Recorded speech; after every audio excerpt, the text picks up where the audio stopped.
I'd like to read to you the introduction of my new book that I'm working on. The name of the book is Doors, A Lifetime of Comings and Goings. And what I'm going to read to you today is the introduction. I hope you enjoy this. Introduction.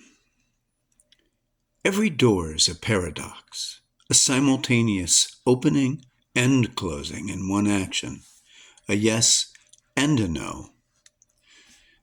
When we step through an open door, we cross a threshold.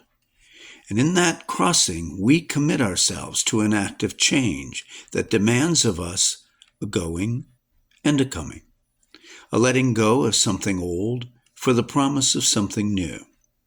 Because of this, there is always a degree of anticipation and uncertainty experienced by us as we step through any doorway, calling from us a measure of courage as well.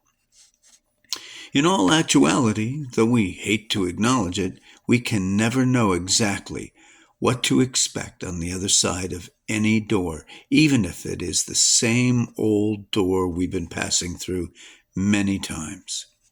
Each time is different. Further, even if we have no intention of stepping through a doorway, just opening the door to the outside world alone can require its own kind of bravery, not knowing who or what is out there to confront us or come in. Hence, every open door promises an adventure of sorts, with its associated risk and uncertainty, along with the hope of new opportunities and possibilities. As I was writing this paragraph, I took a brief break from my writing to step outside my back door to my back deck. The door is only 10 feet from my workplace inside my house, and I can see out the window of the door to the beautiful autumn garden just off my deck. I have been through this door many, many times, and am very familiar with the environment of my back deck. However, when I opened the door and stepped outside, I was still surprised by the songs of birds I was immediately greeted with and the sounds, sights, and smells of this outdoor world just 10 feet away. I was taken aback for a moment at how sensually different and surprisingly unexpected my experience of this supposedly familiar world was in just 10 feet from where I had been working all morning. It was a totally new and different experience for me due to my opening of a simple 2-inch thick door separating my inside world from my outside world. And so I was presented with yet another paradox of doors, the paradox of inside and outside. What do the concepts of inside and outside represent or mean to us in the realm of our human experience? Well, my immediate response to such a question is inside represents safety, security, order, and that which is known and familiar, while the idea of outside represents something different, something unfamiliar, unknown, disordered, or chaotic, triggering in me feelings of uncertainty, caution, anxiety, and even outright fear, depending on what the outside world appears to be presenting to me or has in store for me. But paradoxically, my feelings of caution and concern are simultaneously experienced by me with the exuberant excitement and elated anticipation of encountering new possibilities, meeting new people, experiencing new adventures. As I ponder further on this question, I can also see how the concepts of inside and outside can represent, in a biopsychological context, the experiential worlds of self and non-self, respectively. In other words, what is inside is me and is known and familiar. What is outside is you, the other, and is that which is unknown and unfamiliar. As we look around us, at our surroundings and our local environment, what do we most immediately and commonly see that distinguishes inside from outside? Do we not see structures of some kind, such as buildings, houses, walls, and fences, all with their own forms of doors? Don't we even see each other as separate individuals, separated by the boundaries of our own bodies? In all these cases, what determines inside from outside ultimately is a boundary that defines an inner and outer spatial world. In a biological system, like our human body, that boundary is our skin and cell and tissue membranes.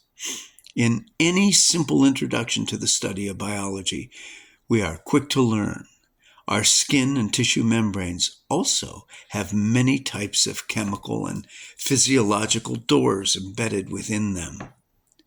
These doors allow those membranes to function successfully by their selectivity to what substances they allow to pass through them, either from inside to outside or vice versa.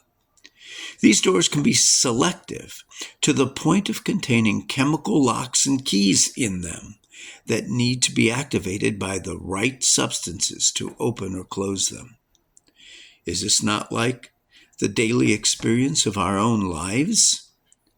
As our lives move through their daily routine activities, don't we experience our lives as an incessant series of openings and closings of doors with an endless succession of comings and goings and insides and outsides?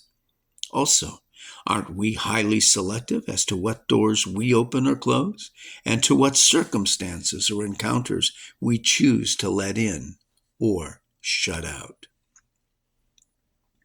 Doors allow us our relative freedom of choice. I say relative here because to what doors we are exposed in our lifetime is highly determined by so many varying genetic, family, cultural, and general life circumstances, not directly the result of our personal choice.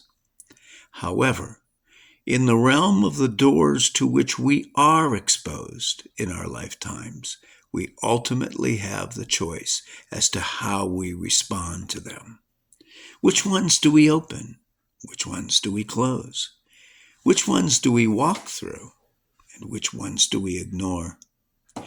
Intrinsic to our choice is always the factor of uncertainty, and it is this uncertainty that keeps it all so exciting.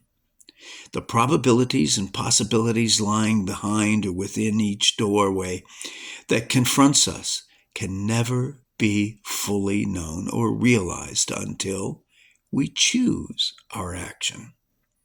By choosing how we respond to each door we encounter in our daily lives, we sculpt and shape the reality of who we are and what we become.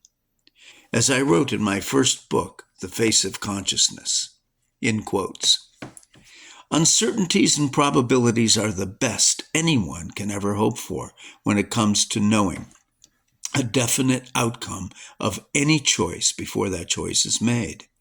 The only way to ever know for sure is to choose.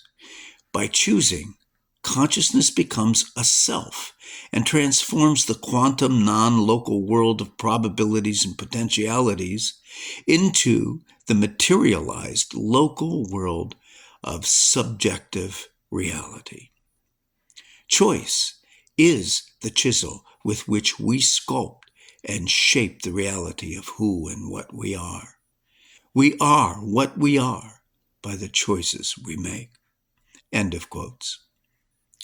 Through our choices and the doors we choose to walk through or close, we write our life's story. So, write an exciting story worth reading. Make it a bestseller. Be bold and brave in your choosing. Approach every door as an opportunity for new experiences, new relationships, adventures, and growth. Choose well. Thank you.